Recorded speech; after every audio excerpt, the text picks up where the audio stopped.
Our third reading this morning is James chapter 1, beginning in verse 17. Let us listen for God's word that is for us in this day. Every generous act of giving, with every perfect gift, is from above, coming down from the Father of lights, with whom there is no variation or shadow due to change. In fulfillment of his own purpose, he gave us birth by the word of truth, so that we would become a kind of first fruits of his creatures. You must understand this, my beloved. Let everyone be quick to listen, slow to speak, slow to anger. For your anger does not produce God's righteousness. Therefore, rid yourselves of all sordidness and rank growth of wickedness, and welcome with meekness the implanted word that has the power to save your souls. But be doers of the word, and not merely hearers who deceive themselves. For if any are hearers of the word and not doers, they are like those who look at themselves in a mirror. For they look at themselves and on going away immediately forget what they were like. But those who look into the perfect law, the law of liberty, and persevere, being not hearers who forget, but doers who act, they will be blessed in their doing. If any think they are religious and do not bridle their tongues, but deceive their hearts, their religion is worthless. Religion that is pure and undefiled before God the Father is this: to care for orphans and widows in their distress, and to keep oneself unstained by the world. This is the word of the Lord. Thanks be to God.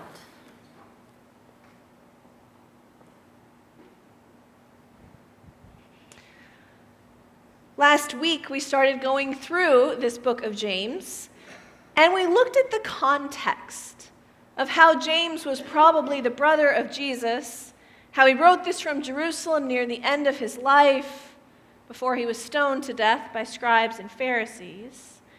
And he was writing to those who were scattered outside of Israel. Perhaps they felt far from home or alone or uncertain of how to live their faith in a rapidly changing cultural context.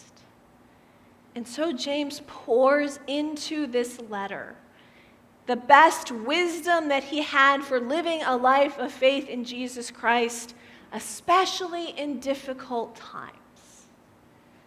I think this is why he moves so quickly from the intro into talking about trials.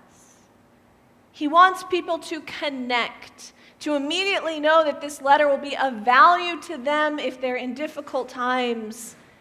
And for James, it's the Spirit of God that will build up one's faith, even in the midst of trials.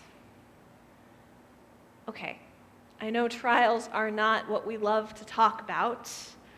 Some of you may even have been relieved last week when I didn't get past verse 2 in chapter 1. Because, of course, verse 3 immediately starts talking about trials.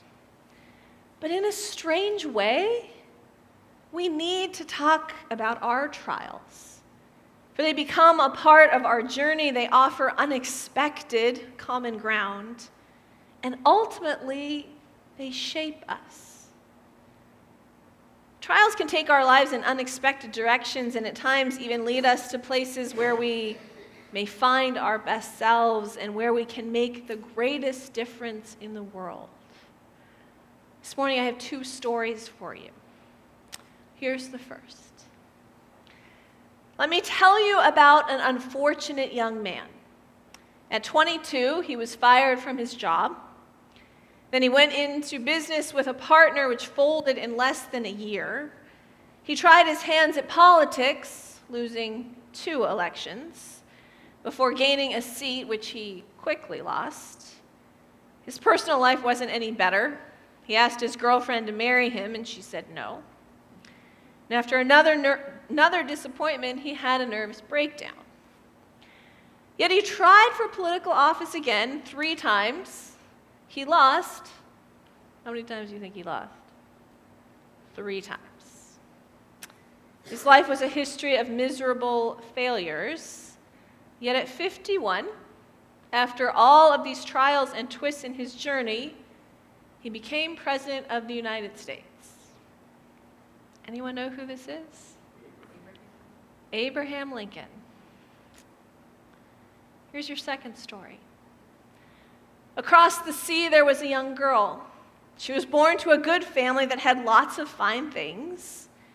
Yet as she grew up, these fine things weren't things that she cared about. She wanted to be a nurse, but this was still unusual and thought of as a bit scandalous in that age. Yet even with her family being against her, she started training. She finished and she offered her service to the church, but even there she found that she was not wanted. And she started to hear reports of horrible conditions hundreds of miles away in a war zone. And so she gathered a group of women who had all trained, and they organized their travel, and they went to the war front. And they arrived to find again that they were not wanted.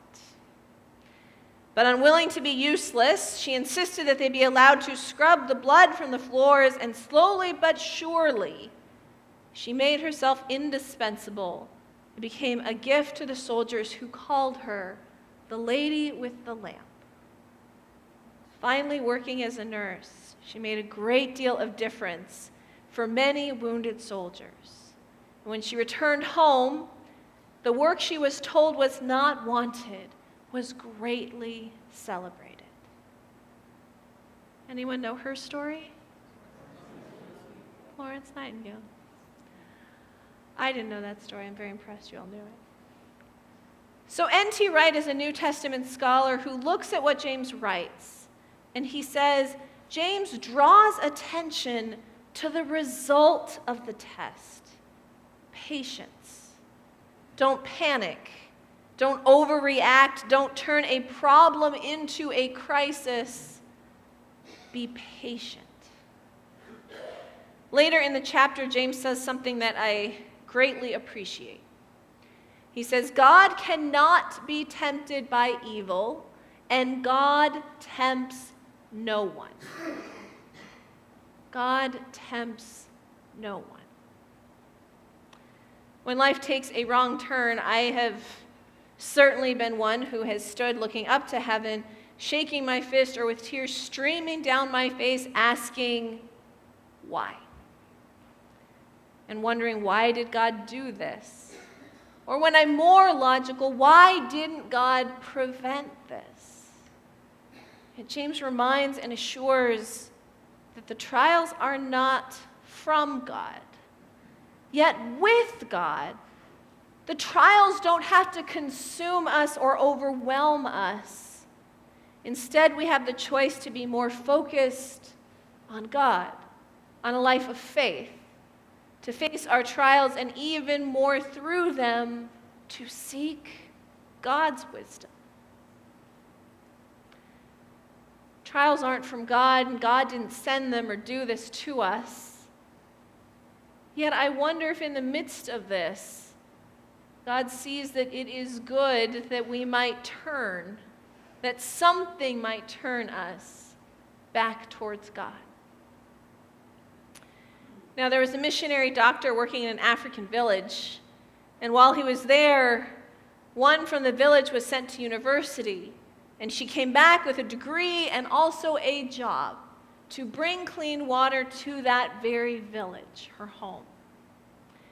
Yet in a conversation with the doctor, she said, "You know, doctor, now that we have enough to take care of ourselves, we are afraid we will stop seeing the miracles of God."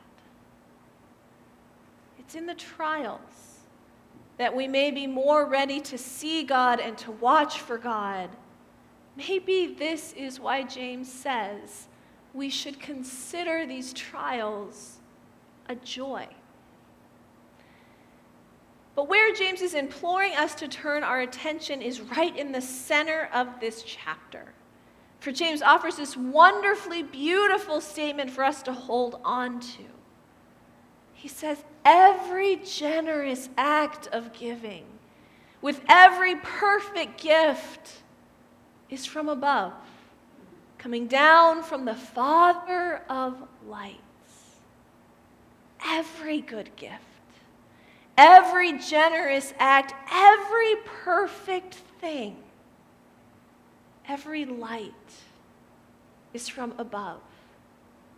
This is what God gives. Not trials, but all of the good and wonderful and generous acts that bring light into our lives. N.T. Wright looks at this and suggests that faith is what happens when you look out of the window and away from yourself to the God who is so much greater than you. For even in the trials, this is what James encourages us to look for those good gifts of God that come from above. Near the end of the chapter, James gives us a strategy for this. And it's a strategy that's always right in every circumstance of life. He says, be doers of the word, not just hearers. For this is the slogan. Don't just hear God's word, do it. Then James does something strange. He talks a bit about those who look in a mirror, and they go away and they forget what they saw. Now, to understand this, we have to realize that people didn't really have mirrors. There were very few. They didn't have them in their pocket or in their purse. They didn't have them in the bathrooms. They didn't have them everywhere they walked into stores. They were so rare that when you saw one, you could easily be quite surprised. One might be shocked at the truth of what they look like. One may feel like they're in great shape and then be shocked to see that there's somehow this weight that seems to be holding them down. Or one may feel like they're in the prime of their life and look to see that somehow there's all this gray in their hair. Yet afterwards, they walk away from the mirror and quickly push away the truth of what they saw because they didn't want to see it anyway. And they go back to thinking of themselves just as they did in their mind. Thus, this is like living into what we want to be true instead of what is true. As I think about our culture and our wonderful tendencies as Presbyterians, I think perhaps for us, it's when we find ourselves studying and considering and pondering what God's word means.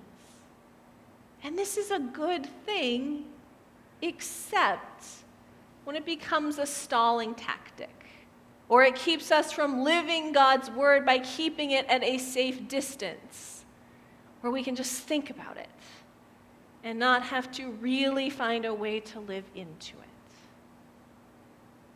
I think all of us have many ways of avoiding doing God's word or avoiding really understanding what it is God has all clearly tried to say to us.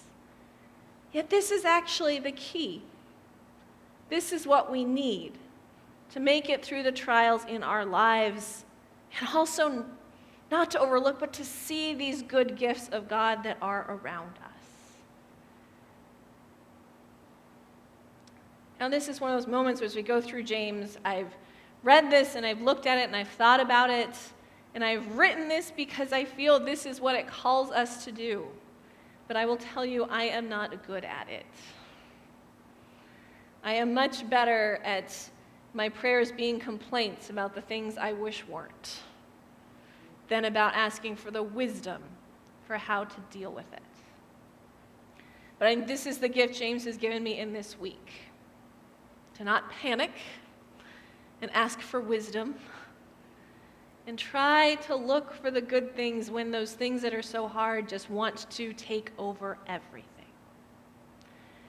So in times of trial, may we be those who do what God's word says, to seek God's wisdom and to look for these good gifts, and even to allow the trials to build up our character and our faith.